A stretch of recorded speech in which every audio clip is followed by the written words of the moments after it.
Teraz poďme na to, čo rozosmutnilo. Mám pocit, že celé Slovensko, pretože témou číslo 1 uplynulého víkendu je jednoznačne zranenie našej lyžiarskej hviezdy Petry Vlhovej, pre ktoré predčasne končí sezónu. V tejto chvíli sa spájame so športovým redaktorom Adamom Lehockým, ktorý v Jasnej strávil celý víkend. Adam, dobré ráno, vítaj takto na diaľku u nás. Prosím ťa, tak videli sme samozrejme, čo sa stalo už v sobotu, ale aké sú najaktuálnejšie, najčerstvejšie informácie, prosím ťa? Viac menej dobré ránko, samozrejme. Viac menej sme samozrejme počas toho víkendu zbierali čo najčerstvejšie informácie a tie sa nám asi podarilo získať, keď sa pred mikrofóny podarilo dostať otca Petry Vlhovej. No a Petra v podstate odletela v nedeľu súkromným lietadlom do Švajčiarska, kde sa dala v podstate do rúk odborníkov. Ja predpokladám, že sú to odborníci, ktorí s týmto typom zranení majú dokonalé skúsenosti, ktoré možno robia takýchto operácií niekoľko za deň. A mal som takú informáciu, že už 5 minút potom, ako sa stalo toto nešťastie, alebo respektíve toto, my sme to tak nazvali, taká športová tragédia, tak už Petrin tréner Mauro Pini dostal telefonát od doktora, ktorý bol zo Švajčiarska, čiže všetko sa bude diať tam. Petra tam bude absolvovať všetky tie potrebné veci, ktoré sú potrebné k tomu, aby to koleno dala čo najskôr dokopy. Boli tam áno informácie, všetci, čo videli to zranenie, alebo respektíve ten pád, tak Petra mala udretú hlavu, čiže riešilo sa tam, že či je všetko v poriadku okolo krčných stavcov, mala narazené rameno, ale viac menej toto boli asi zranenia, také tie bolačky, ktoré sa doliečia, ktoré sa v úvodzovkách dajú pofúkať, ale s tým kolenom teda bude treba ten operačný zákrok. Adam, ty si spomenul Petrinho otca, máme teda nahraté nejaké rozhovory? A nie len Petrinho otca, ale aj Petrinu mamu, ktorú sa mi podarilo naozaj pri odchode z Jasnej nahrať, takže nech sa páči. Preteky boli krásne, emotívne, ale tak som sa rozhodla, že dneska prídem na to druhé kolo a že to predsa musíme vidieť tú atmosféru a všetko a ľudí a fanúšikov, ako prišli povzbudiť vlastne celý svet lyžiarsky. Ďakujeme všetkým fanúšikom, ktorí ste prišli. Peťa je veľmi rada a určite si to váži, že ste vlastne v podstate aj túto nedeľu nesklamali a prišli povzbudiť, to je jasné. Boli sme pri nej domov, mala tam svojich blízkych. Zuzka je samozrejme hovädziu polievku navarila veľmi dobrú a bola vysmiatá. Mrzí ju to, samozrejme, že ju to mrzí, ale to lyžovanie, to riziko je tu vždy. V každom preteku je tu to riziko. Stalo sa to, treba to brať, že to tak je, budeme silnejší a budeme makať na sebe. Adam, pády, netradičné časy, to, čo vlastne priniesli tieto preteky, sa stali terčom alebo predmetom rôznych diskusí. Aký je tvoj názor na to všetko, čo sa dialo v Jasnej? Tak môj názor sa stotožňuje s názorom organizátorov. Ja okrem toho, že tú trať som si vyskúšal na vlastnej koži, bola to naozaj pre mňa obrovský zážitok sa po tejto pretekovej zjazdovke zviesť a každý jeden pretekár, každá jedna pretekárka, ktorá už počas toho voľného lyžovania v piatok prišla dole, tak my sme to aj hrali v športových novinách, široký úsmev na tvári a to všetko bolo spôsobené tým, že tá trať bola naozaj dokonalá, čiže pochybnosti o tom, či bola trať nejaká zlá, nebola zlá, bola fakt fantastická. Dokonca šéf tej ženskej časti FISu potvrdil, že bola absolútne vynikajúco pripravená trať. Takže chybičky sa stávajú a tak ako aj Igor Vlha povedal, aj riaditeľka pretekov, že jednoducho bola to chyba Petry, ktorá viac menej takýmto spôsobom zaplatila za to týmto nepríjemným zranením.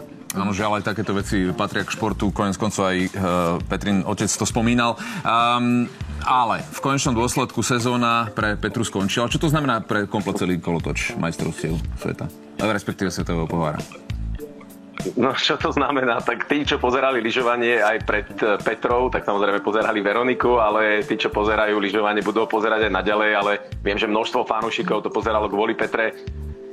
Pre mňa to bolo naozaj veľmi emotívne aj z toho titulu, že každá jedna pretekárka v nedeľu, ktorá už mala po sebe preteky teda za sebou. Či to bola Martina Dubovská, či to bola jej najväčšia rivalka Mikaela Šifrinová, Chorvátka Ľutičová, všetky rozprávali o tom, že je tu veľmi mrzí, že im Petra veľmi chýbala na tých pretekoch, pretože tí fanúšikovia, ktorí prišli do Jasnej, tak tam prišli hlavne kvôli Petre a chceli tú skvelú atmosféru aj s Petrou. Dokonca Mikaela Šifrinová povedala takú vec, že počas celej jej kariéry vlastne celá jej kariéra, všetky tie úspechy sú viac menej because of Petra, takže vďaka Petre je Mikaela tam, kde je. A naozaj chýbala tam Petra všetkým, tak uvidíme do ďalších pretekov, že či tak ako viac menej každé preteky Svetového pohára ovládnu slovenskí fanúšikovia, nie len teda v Jasnej, ale dá sa povedať, že takmer všetky, tak sa asi len budeme musieť nechať prekvapiť, že ako to bude v tých ďalších pretekoch. Adam, ďakujeme ti veľmi pekne za to, že si na nás našiel čas a že si nás informoval o aktualitách, o Jasnej. Niekoľkokrát si spomenul fanúšikov a tú atmosféru, ktorá naozaj bola výnimočná a bola nádherná. Až nám je mnohým ľúto. Ale teraz poďme na to, čo rozosmutnilo. Mám pocit, že celé Slovensko, pretože témou číslo 1 uplynulého víkendu je jednoznačne zranenie našej lyžiarskej hviezdy Petry Vlhovej, pre ktoré predčasne končí sezónu. V tejto chvíli sa spájame so športovým redaktorom Adamom Lehockým, ktorý v Jasnej strávil celý víkend. Adam, dobré ráno. Vítaj takto na diaľku u nás. Prosím ťa, tak videli sme samozrejme, čo sa stalo už v sobotu, ale aké sú najaktuálnejšie, najčerstvejšie informácie, prosím ťa? Viac menej dobré ránko, samozrejme. Viac menej sme samozrejme počas toho víkendu zbierali čo najčerstvejšie informácie a tie sa nám asi podarilo získať, keď sa pred mikrofóny podarilo dostať otca Petry Vlhovej. No a Petra v podstate odletela v nedeľu súkromným lietadlom do Švajčiarska, kde sa dala v podstate do rúk odborníkov.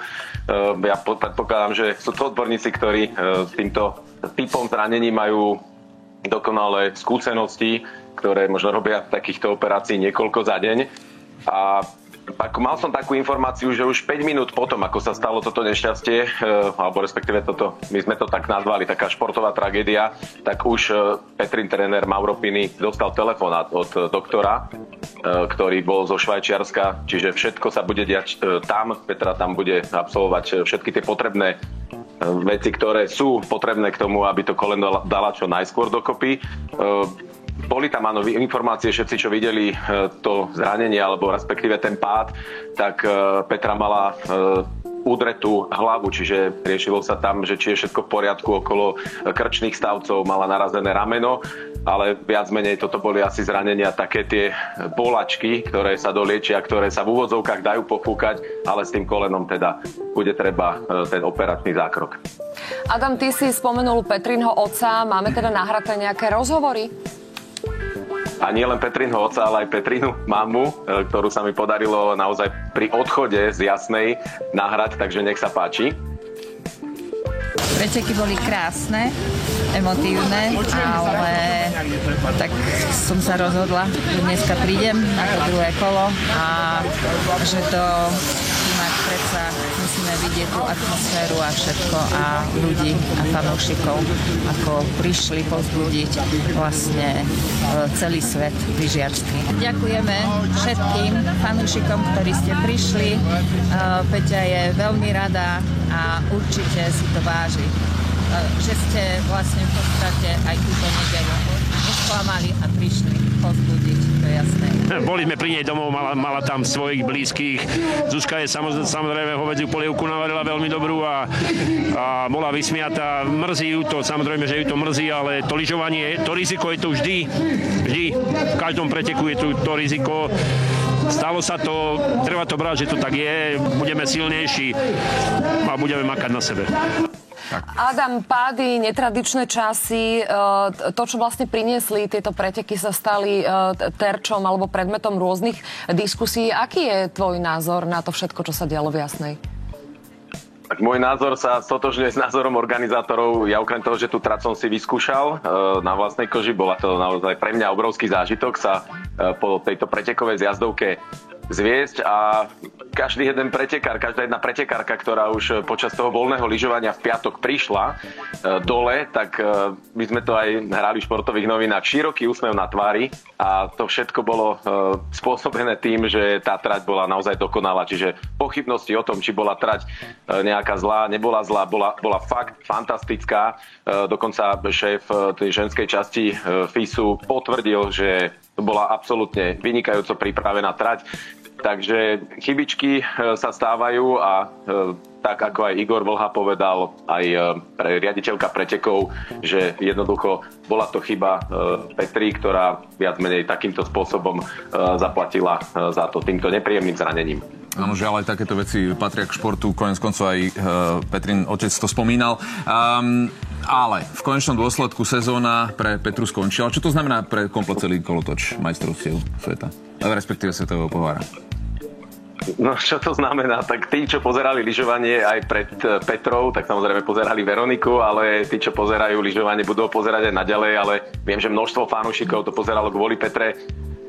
Pre mňa to bolo naozaj veľmi emotívne aj z toho titulu, že každá jedna pretekárka v nedeľu, ktorá už mala po sebe preteky teda za sebou, či to bola Martina Dubovská, či to bola jej najväčšia rivalka Mikaela Šifrinová, Chorvátka Ľutičová, všetky rozprávali o tom, že je tu veľmi mrzí, že im Petra veľmi chýbala na tých pretekoch, pretože tí fanúšikovia, ktorí prišli do Jasnej, tak tam prišli hlavne kvôli Petre a zažiť chceli tú skvelú atmosféru aj s Petrou.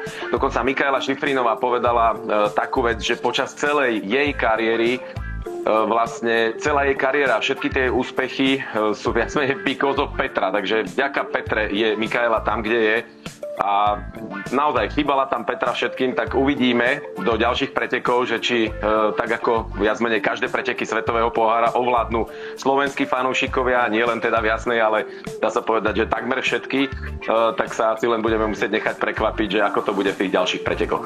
Adam, ďakujeme ti veľmi pekne za to, že si na nás našiel čas a že si nás informoval o aktualitách, o Jasnej, niekoľkokrát si spomenul fanúšikov a tú atmosféru, ktorá naozaj bola výnimočná a bola nádherná. Až nám je mnohým ľúto,